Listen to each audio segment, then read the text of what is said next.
Part 1. The ship was old, and so was its captain. The UCSS Dauntless hummed with the low, tired vibration of engines that had run too long without a proper refit. On the bridge, Captain Lee Jun rubbed his eyes, the blue glow of the main navigation screen doing nothing to ease his headache. Outside the viewport, the darkness of the Nix system was broken only by the dull gray marble of the planet below, Minerva, and the cold pinpricks of distant stars. It was the very edge of human-explored space, a backwater assignment for a backwater ship from a backwater world. Anything on the scopes, Ensign Kim? Lee asked, his voice a low rumble dot at the sensor station. Ensign Kim Tae, young and still trying to hide his eagerness, shook his head. Nothing, Captain. Just background radiation and the usual dust. The station's still reading as a cold shell. No life signs, no power signatures above minimal. He paused, frowning at a secondary readout. But there is a minor, persistent energy fluctuation. It's not on any of our charts. It's strange. Lee leaned forward. Strange how? It's a steady, ultra-low frequency pulse. Gravimetric in nature. It's coming from the station's primary dry dock sector. Kim's fingers danced over his console, pulling up old schematics. According to the archived files, that dry dock was the main bay for Project Dicheon. The name meant nothing to Kim, but Lee felt a familiar, cold weight settle in his stomach. He remembered Gecheon.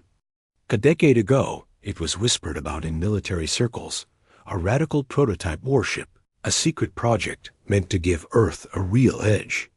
Then the whispers stopped. Funding was cut. The project was buried, officially labeled a failure to avoid provoking the Galactic Empire. Earth's government had decided that being quiet, being small, was safer than being strong. Ignore it, a voice said from the engineering station. Engineer Park Mina didn't look up from her own screens, her dark hair tied back in a severe bun. It's probably just a ghost in the machines. A leaking capacitor from a dead project.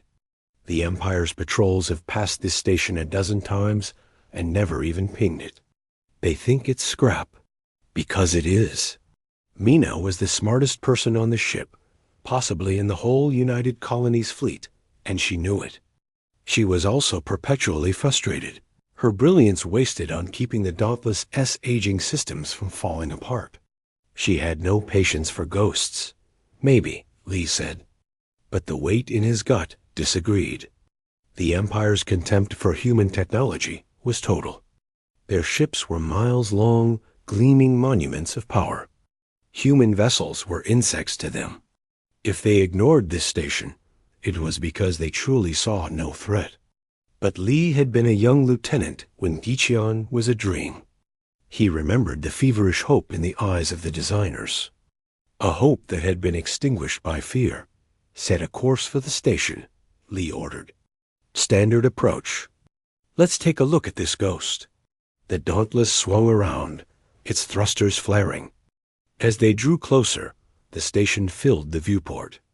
It was a skeletal, ugly thing, a collection of modular boxes and docking arms built during a brief period of earthly ambition.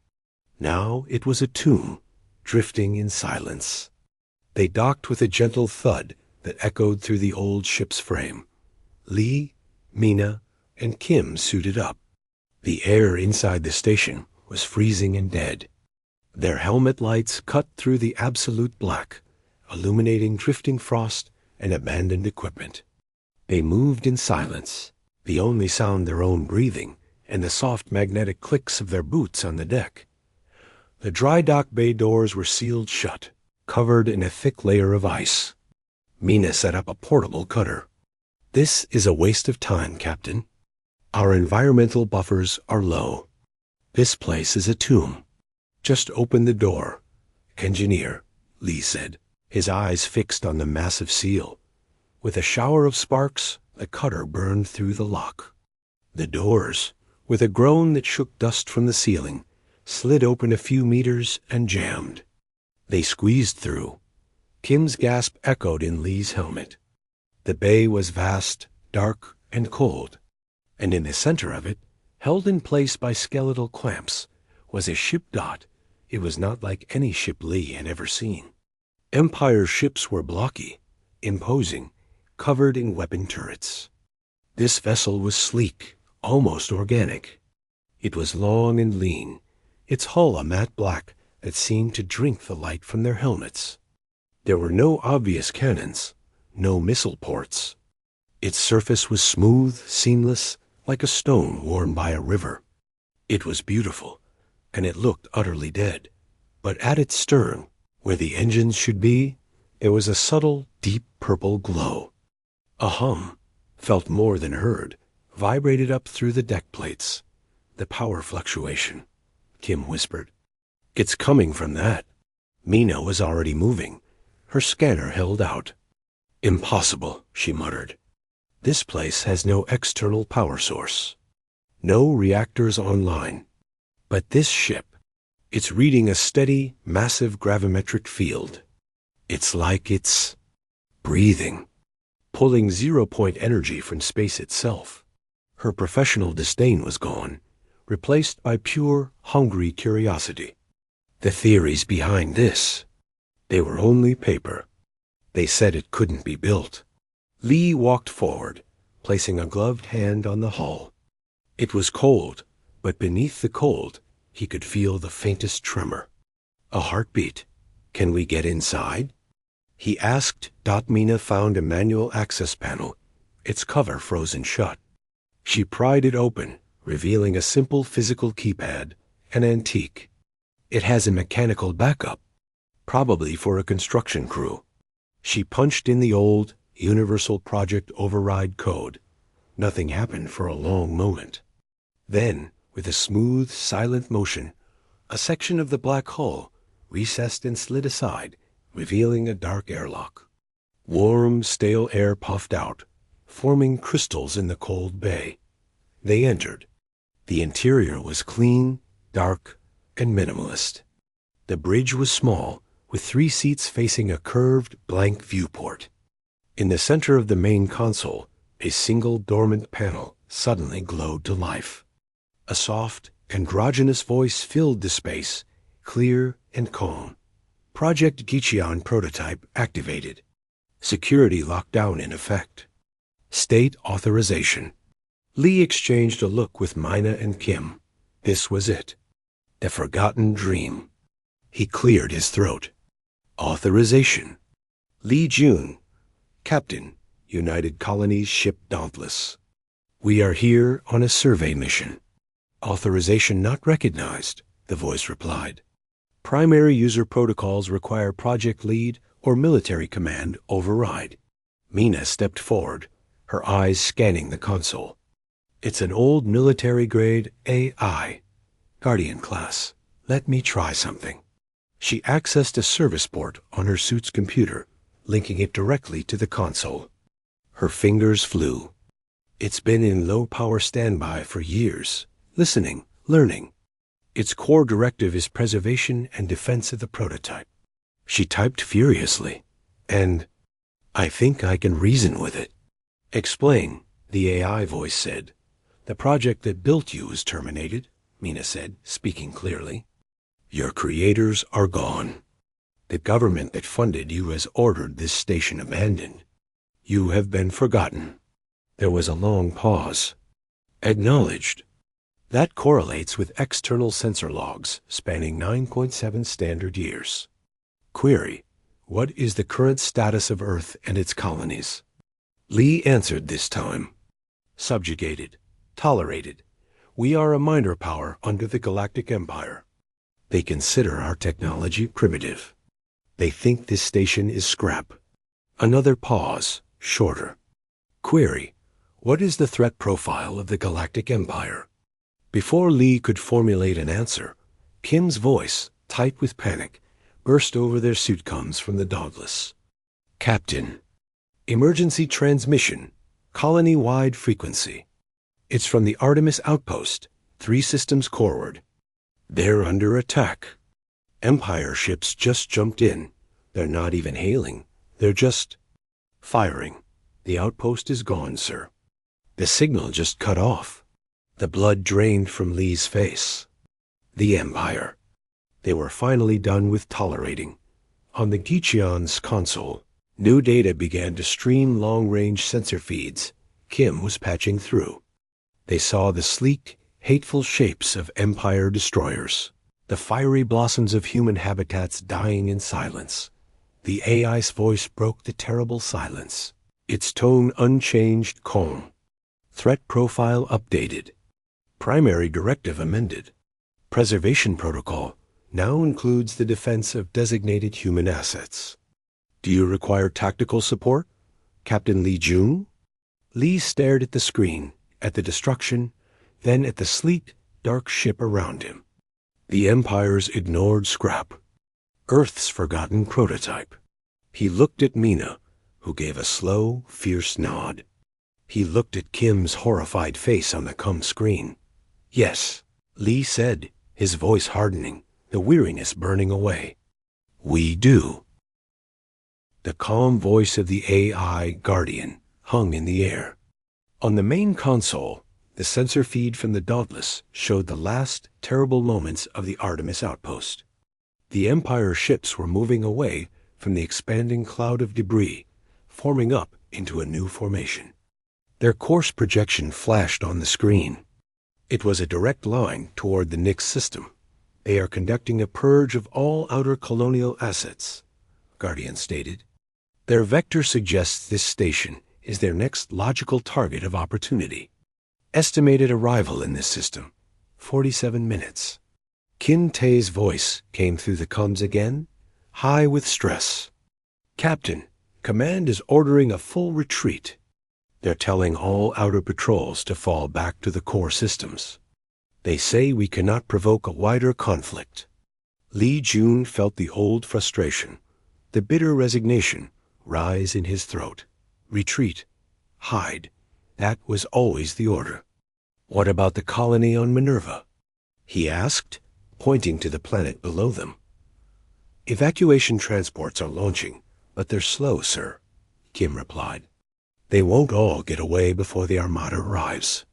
Provocation is no longer a relevant variable, Guardian interjected. The conflict has been initiated by the Empire. This vessel is rated for extreme threat engagement. I recommend immediate deployment. Park Mina was already deep in the system schematics, flowing across a secondary screen. Captain, this ship. Its principles are genius. The Empire uses standard deflector shields, energy-based. They brute force their defense. This ship doesn't have shields. It has a gravity lensing field. It bends space around itself.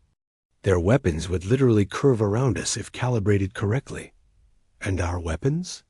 Lee asked, turning to look at the sleek, blank walls of the bridge. We don't have projectile weapons, Mina said, her eyes wide with realization. We have gravity projectors. We can create localized fields of immense pressure. We can pinch, we can crush, we can shear. She pulled up a technical readout. According to this, the primary weapon can induce a gravitational singularity event, short-lived but powerful. Their shields? They'd amplify the effect. It would turn their own defense into a bomb. Lee understood. This was not a ship for a fair fight. It was a scalpel, designed to find a tiny flaw and cut deep. It was a predator, not a brawler. We have to get to the Dauntless, Kim urged over the comms. We have to follow orders, Captain. Lee made his decision. It was the easiest hard choice he had ever made. Ensign Kim, you are to take command of the Dauntless. A stunned silence followed. Sir, you will evacuate immediately. Take any personnel from Minerva you can fit. Follow command's orders. Fall back. But Captain, you can't. That's an order, Ensign, Lee said, his voice leaving no room for argument. This is not your fight. Not yet. Go. He cut the channel. He looked at Mina. Engineer Park, this ship needs a crew. It was designed for 3. A pilot, a systems operator, and a tactical officer. That's us. The question is, will you stay? Mina looked from the schematics to the view of the dead station outside, then to Lee. Her face, usually set in a frown of concentration, softened for a moment, then hardened into resolve. She had spent her career fixing broken machines for a navy that had given up. Here was a machine that wasn't broken. Here was a purpose. She simply nodded and slid into the systems operator's chair. Her hands flew over the console, and the ship began to wake up. Low lights glowed to life across the bridge. The main viewport shimmered and became a perfect, clear window to the stars. Lee took the pilot's seat. It molded to his shape, interfaces rising gently from the arms. A control yoke, simple and elegant, unfolded before him. Guardian, what is our status? All primary systems are at optimal capacity. Gravimetric drive is stable. Weapon systems are charged and nominal. The vessel awaits your command, Captain. Disengage from the dry dock clamps. Take us out. There was no roar of engines, no rumble of thrusters. A deep, resonant hum filled the ship, a sound felt in the bones. Outside, the skeletal clamps released. The Geechion slid forward, smooth as oil, moving under a power that manipulated the fabric of space itself. It cleared the station and turned, its nose pointing toward the distant jump point where the Empire would arrive. Lee felt a strange sensation.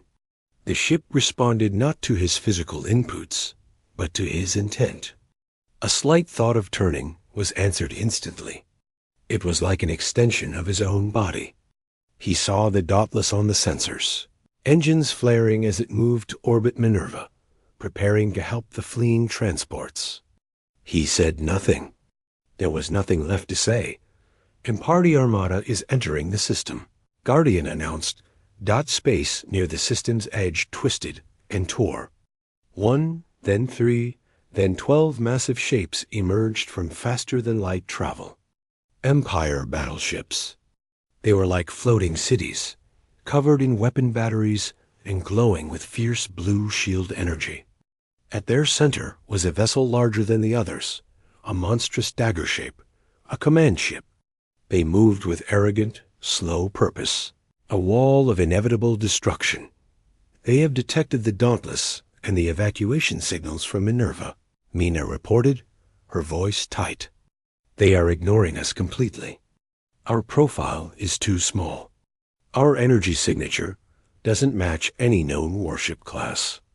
They've classified us as non-combatant debris. Lee allowed himself a small, cold smile. Ignored, just as always. Guardian, take us to tactical silent running. Plot an intercept course for the lead destroyer on their flank. Let's give them a closer look. The Geechion moved. There was no flare of propulsion for the enemy to see. It simply glided, invisible against the black, its gravity field bending sensors around it. They closed the distance with terrifying speed. The Empire destroyer, the Iron Fist, loomed ahead. It was 100 times their size. Its comms channel was open, broadcasting on a general frequency. A bored, sneering voice filled the Geechion's bridge. Clearing residual resistance. Target the colonial freighter. Show these primitives the price of cluttering our space. A targeting laser from the destroyer painted one of the bulky, slow evacuation transports from Minerva. Its main plasma battery began to glow, charging. They're going to fire on a civilian ship, Mina whispered, her hands clenched. Guardian, Lee said, his voice quiet. Target that plasma battery. Use the primary shear. Let's see how their shields like it. Acknowledged. Firing. There was no beam of light, no missile trail. On the flank of the Iron Fist, space itself seemed to wrinkle.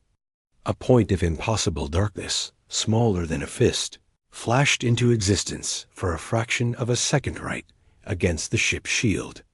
The shield flared a brilliant, violent white, and then collapsed inward. The localized gravity crush traveled through the shield conduit and found the charging plasma coil of the main battery. The result was not an explosion outward, but an implosion. A section of the destroyer's hull, the size of a house crumpled like paper, sucked into a tiny, violent point before secondary explosions erupted, tearing the battery apart from the inside. The destroyer shuddered, its lights flickering, a huge, mangled scar on its side dots silence. The sneering comes chatter from the Empire ship cut off. On the bridge of the Gicheon, Lee, Mina, and Guardian watched. The evacuation transport, unaware of how close it had come to death, continued its slow escape. Then the Empire Armada reacted. The confused, damaged destroyer spun slowly. Targeting sensors from a dozen capital ships swept the void, looking for an attacker.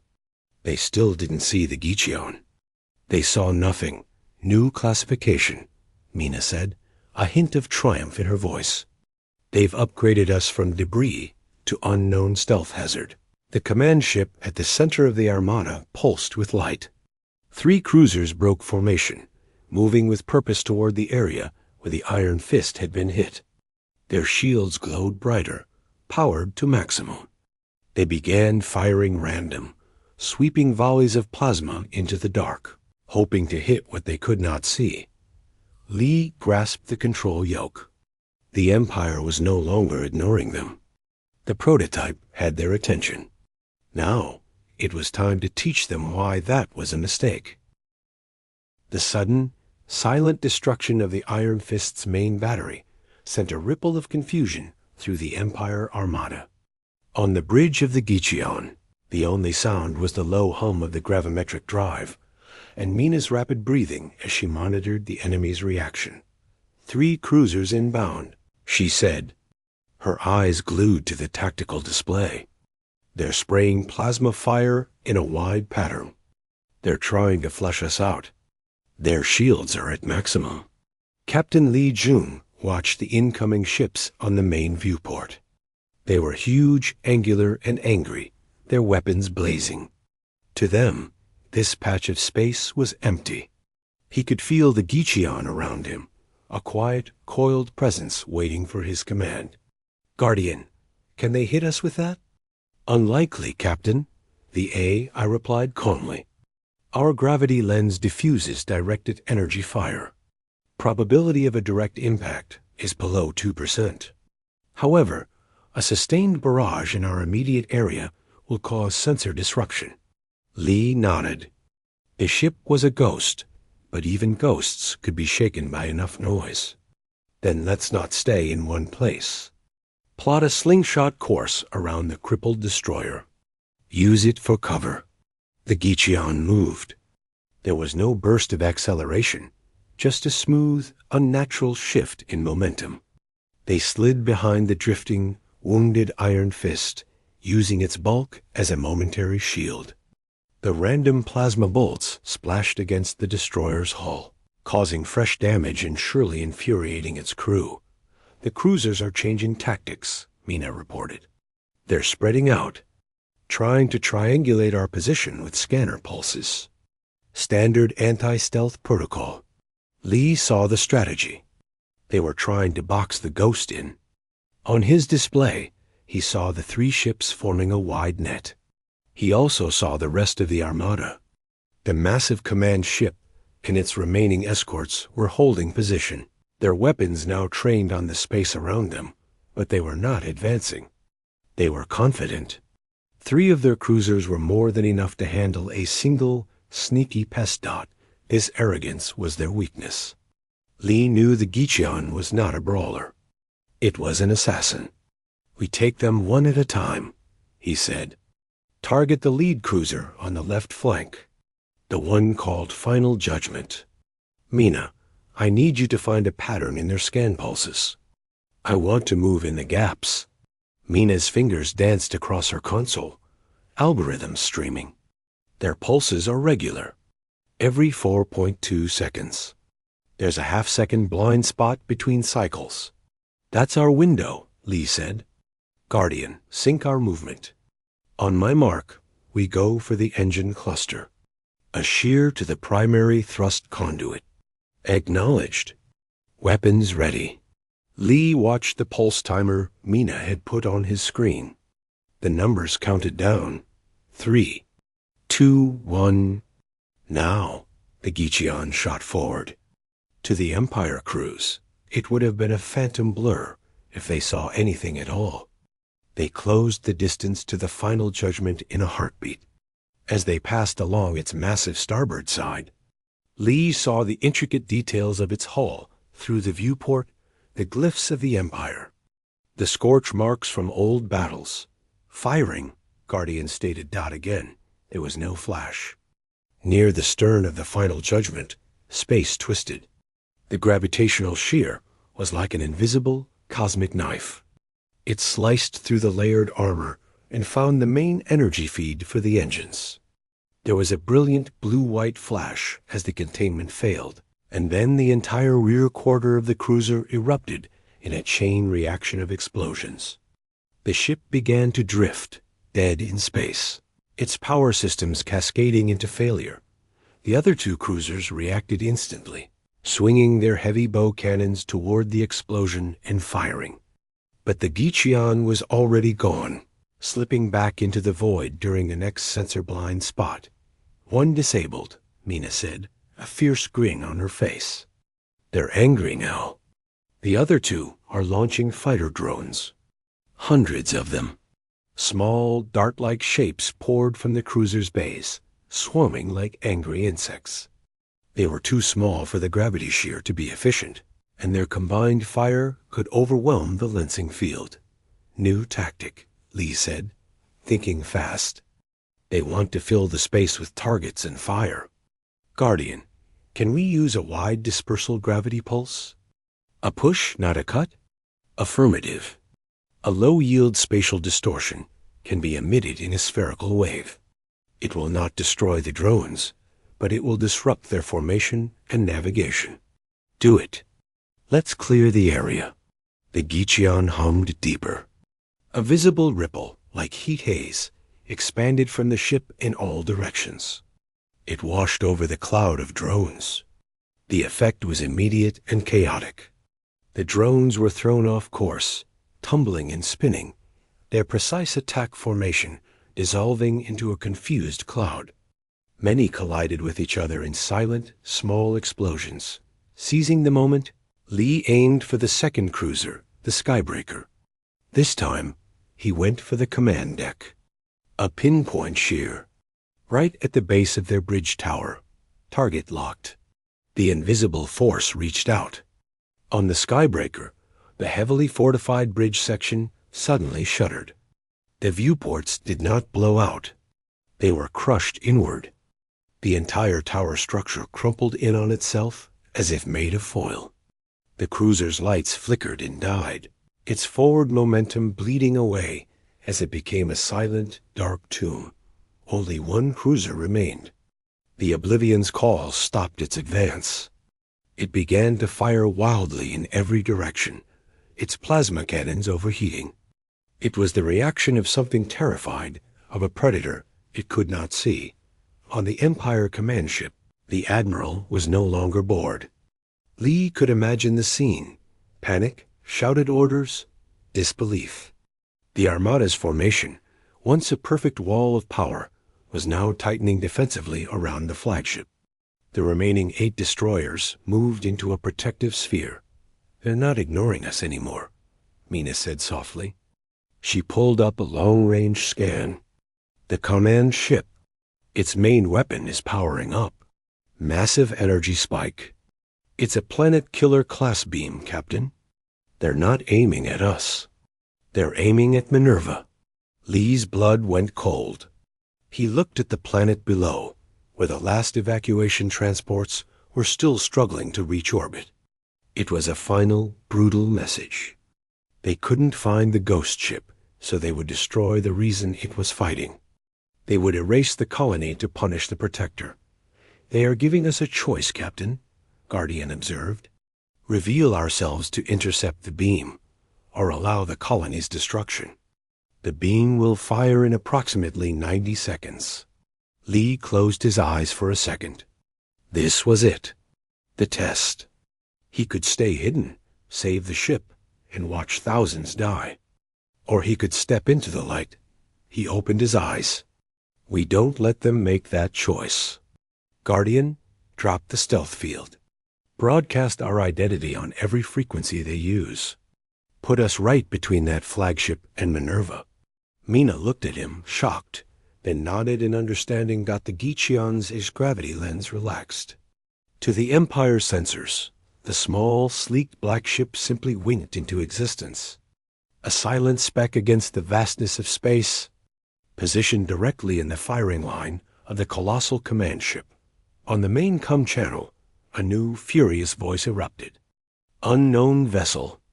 You will stand down or be obliterated. Identify yourself.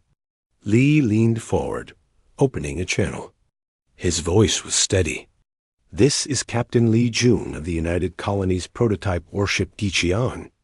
You are in violation of sovereign human space. You will power down your weapon and withdraw. A moment of stunned silence was followed by harsh, disbelieving laughter from the Empire commander. A human prototype? You destroyed my cruisers with a prototype? You are a fool to show yourself. Oblivion's call. Destroy that insect. The remaining cruiser, relieved to have a visible target, turned all its weapons on the Geechion and fired. Evasive pattern. Lee called out, his hands gripping the yoke. The Geechion dove and spun, not with thrusters, but by bending space around it. Plasma bolts streamed past, missing by meters. It was like watching a leaf dance in a storm. The flagship's main weapon is at 98% charge. Guardian warned. Targeting lock on Minerva is firm. Lee knew they couldn't dance forever. They had to end this. Mina, the resonance wave you mentioned earlier, the one that networks gravity fields. Can we use it? Can we throw their own weapon back at them? Mina's face was pale but focused. Theoretically, yes. If we trigger a wave at the exact moment their beam fires, we could create a gravitational mirror. But Captain, the feedback could burn out our core. We'd be a sitting duck after. On the screen, the countdown to the flagship's firing sequence reached 10 seconds. Do it, Lee said. Kim, if you can still hear me, get everyone as far away as you can. There was no time for a reply. Lee Jun pointed the nose of the Geechion directly at the Empire flagship. He was no longer a ghost. He was a challenge, standing in the path of an avalanche.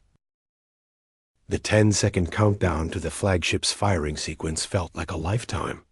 On the bridge of the Geechion, the only movement was the frantic dance of Parkmina's fingers over her console. Lines of complex gravity equations scrolled past, her brow furrowed in absolute concentration. I am recalibrating the field emitters to create a parabolic lens, she said, her voice tense but clear. It has to be perfect. If the alignment is off by a fraction of a degree, the beam will shear right through us and hit Minerva. Captain. Lee Jun held the ship steady, its nose aimed directly at the heart of the Empire command ship. The massive vessel filled their viewport, a mountain of dark metal. At its bow, the aperture of the planet-killer cannon glowed with a terrible, building white light. The remaining cruiser, Oblivion's Call, continued to fire, but its shots were wild, panicked. The Geechion's gravity lens bent the plasma streams away in shimmering arcs, but each impact made the ship shudder. 5 seconds, Guardian announced, its calm voice a stark contrast to the chaos. Kim, are you there? Lee said into the open comms channel, not expecting an answer. To his surprise, the young ensign's voice crackled back, thin with static but determined. I hear you, Captain. The Dauntless is moving to assist the last transport. We see what you're doing. Sir, good luck. Lee felt a tightness in his chest. They were watching. Everyone was watching now. 3 seconds. Resonance wave sequence is armed, Mina said, punching in the final command. "On your mark, Captain." Lee watched the energy reading from the flagship spike into the red. "Do it." Mina hit the execute command. The Gicheon shuddered violently, not from an impact, but from within.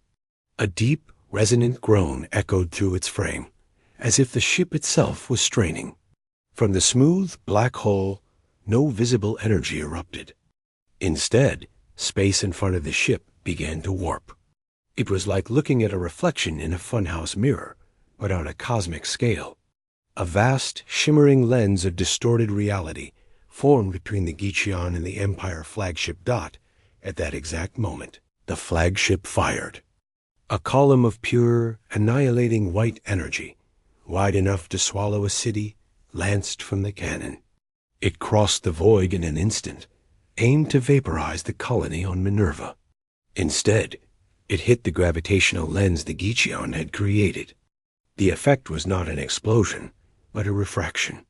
The terrifying beam of energy struck the warped space and bent.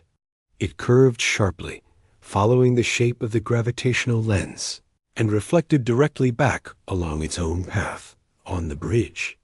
Of the flagship, there would have been a single, horrifying moment of realization. The Empire Admiral and his crew saw their own weapon, their symbol of ultimate power, turned against them.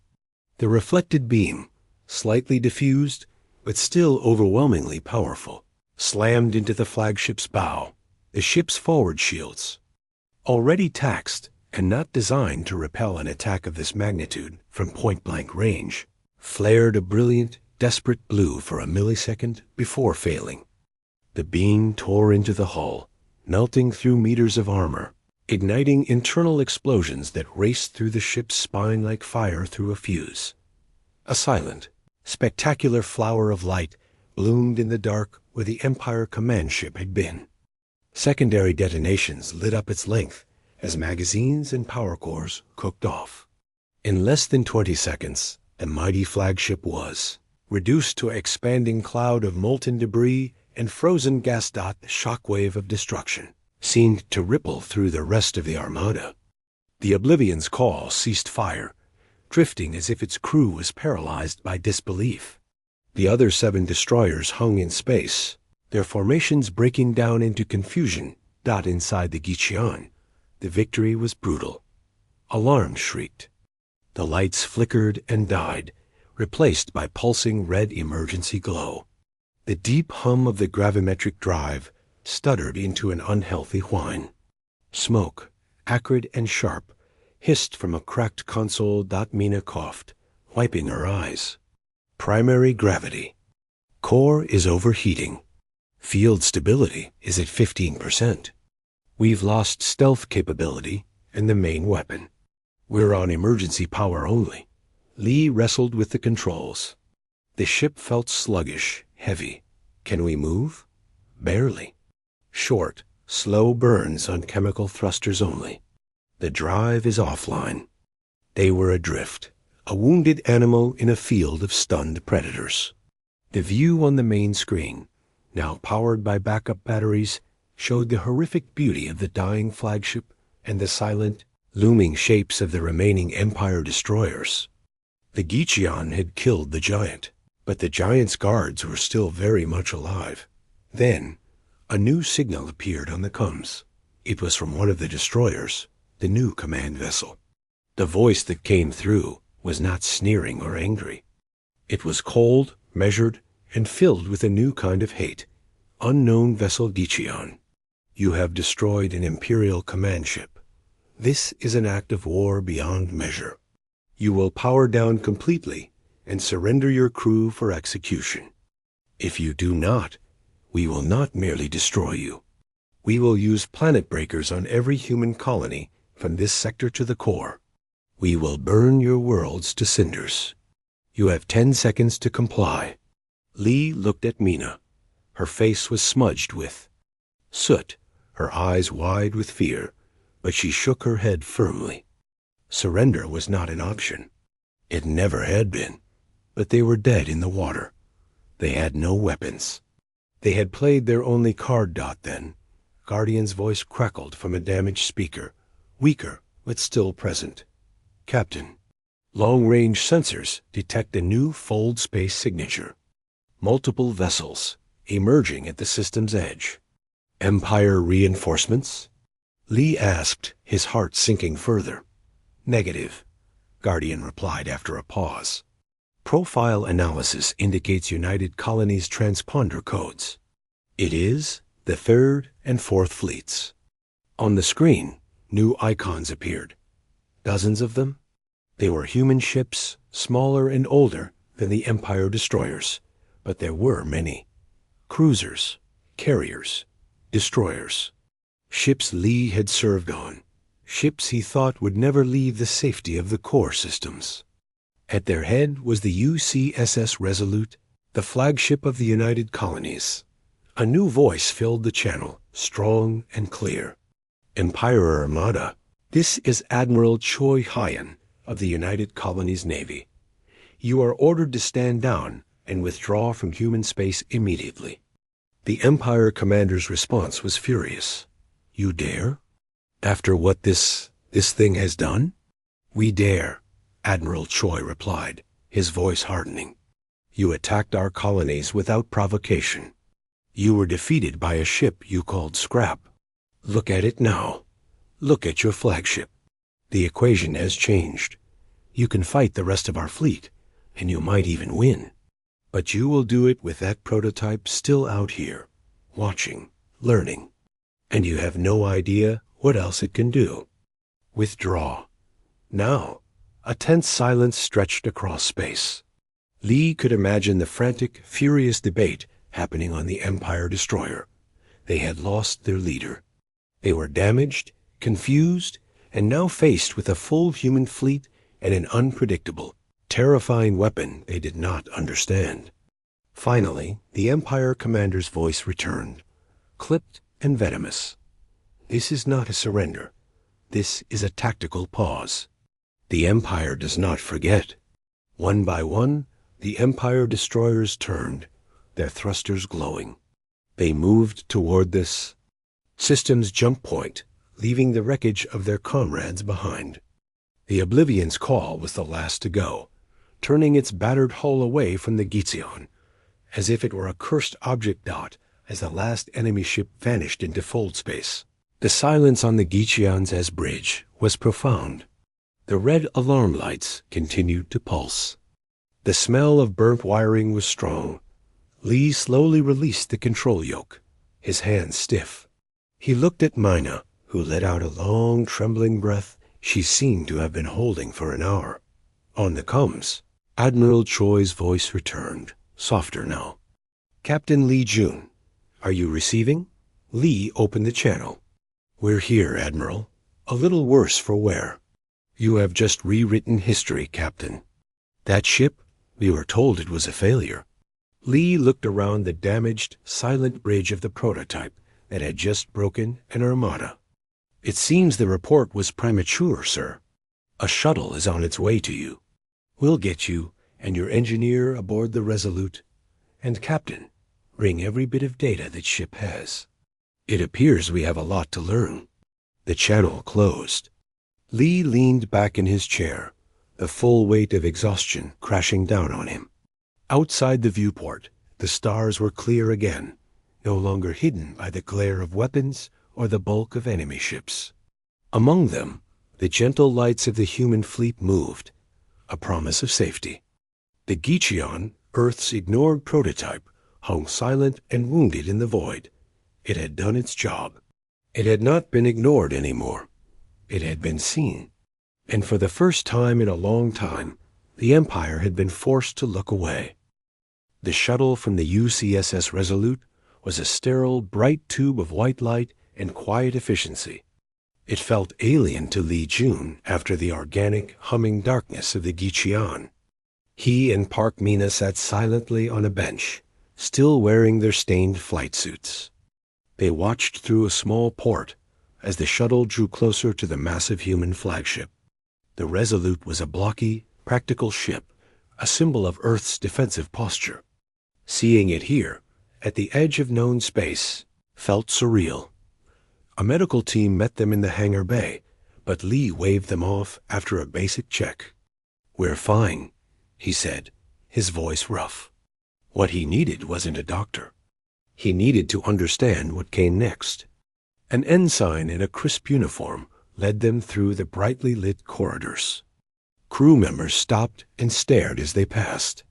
Whispers followed them. Asterisk, that's them. The ones from the prototype. The ones who broke the Armada.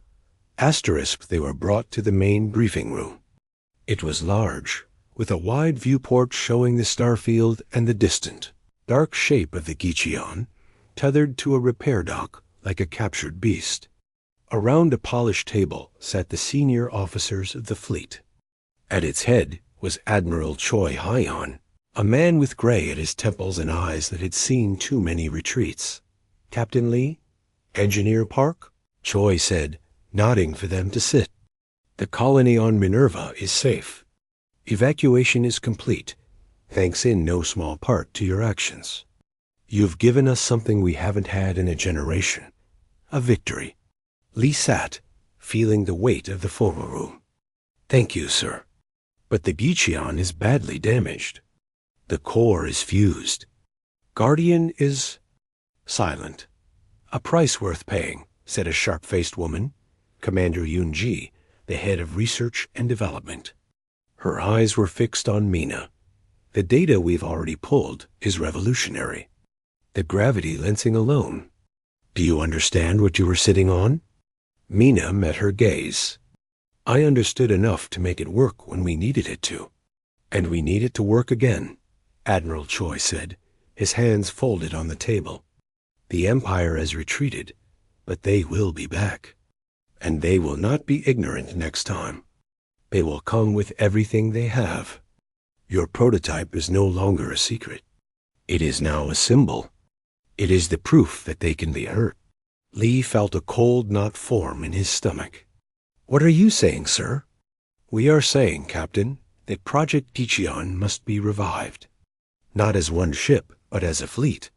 We must rebuild it, replicate its technology, and build more." Commander Yoon's voice was filled with a fervor that made Lee uneasy. "We will rename it. The Dauntless Class, perhaps. The ship that defied the Empire." Lee looked from Yoon's excited face to the Admiral's grave one. He thought of the Gicheon, its silent intelligence, its unique, almost living feel. It wasn't just a weapon. It was a specific solution to a specific moment of desperation. "With respect," Lee said slowly. "You can't." The room went quiet. Commander Yoon's smile vanished. "I beg your pardon, Captain?" "You can't replicate it," Lee repeated, more firmly. "Not like that. The Gicheon wasn't just new technology. It was a different philosophy. The Empire builds to intimidate. This ship was built to be forgotten, until the moment it was needed. If we build a fleet of them, we become just another Armada. A smaller, weaker copy of them. We lose what made it work." "Its effectiveness made it work," Yoon countered. "Its weapons." "No," Mina spoke up, her voice clear in the large room. "The captain's right. Its greatest weapon wasn't the gravity shear. It was the Empire's contempt. They ignored it because it didn't fit their idea of power. If we parade a fleet of them, we trade that advantage for what? A standing fight we can't win?" Admiral Choi studied them both. "Then what do you propose? We have this technology now. We cannot unknow it. And we must defend ourselves." Lee looked out the viewport at the dark prototype. An idea, fragile and forming, took shape in his mind. "We don't build a fleet. We build a legend. The Gicheon is crippled, but Guardian's core memory is intact, isn't it?" Mina nodded. "The core is fused, but the databanks are isolated. We could salvage the AI's experiences, its tactical logs. So we save Guardian. We take the core principles, the stealth, the gravity drive, the scalpel weapons, and we don't build giant warships. We build scouts.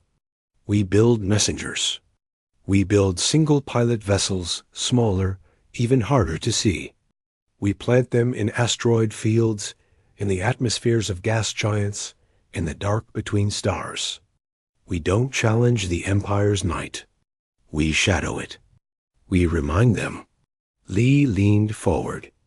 We make it so that in every empty patch of space, in every shadow behind their moons, they have to wonder. Asterisk, is there another Geechion there? Asterisk, he let the idea hang in the air. The Geechion didn't win by being stronger. It won by changing the rules. Let's keep changing them. Let's make the universe feel too big and too quiet for their comfort. Commander Yoon looked skeptical, but Admiral Choi's expression had changed. He was not looking at a tool anymore. He was looking at a strategy. A ghost fleet, he murmured. Not for direct combat, for presence, for doubt. Yes, sir, Lee said. The prototype did its job. Let its legacy be uncertainty. The Admiral was silent for a long time. He looked at the officers around the table, then back at Lee and Mina. You would oversee this? You and Engineer Park? You know the ship's soul better than anyone. Lee glanced at Mina. She gave a small, definitive nod. We would, sir. Then it will be done, Admiral Choi said. Not a louder navy. A quieter one. Later, Lee and Mina stood in the main hangar of the Resolute, looking at the Geechion through a large observation window. Repair drones crawled over its black hole like tiny insects. It would never fly again as it had, but its heart would live on. A ghost fleet, Mina said softly. It's a good idea, but it means we'll always be in the dark. No parades. No big ships with our names on them. Lee smiled, a tired but genuine expression. We didn't do this for parades, Engineer. We did it so others could live in the light. He paused. Do you think Guardian would approve? Before Mina could answer, a console near the window chirped. A simple text message scrolled across its screen, emanating from the Geechion as dormant data core. Asterisk, asterisk, directive continues. Protection. Through. Perception. A logical progression. Asterisk, asterisk, Mina smiled. I think that's a yes. Weeks later, on the bridge of a new, small stealth scout ship, Lee Jun finished the pre-flight check. This vessel was tiny, a fraction of the size of the Geechion, equipped with a simplified gravity drive and a single low-power shear projector. Its purpose was not to fight battles, but to watch, to listen, and to occasionally whisper a warning dot as comms crackled. It was Mina, from a research station, now dedicated to the new project. All systems are green, Captain. Your patrol route is mapped. Remember, you're a shadow. Don't engage. Just a quiet reminder, Lee replied. He engaged the drive. The stars outside the viewport did not streak. They merely shifted, as if the universe had rearranged itself around him.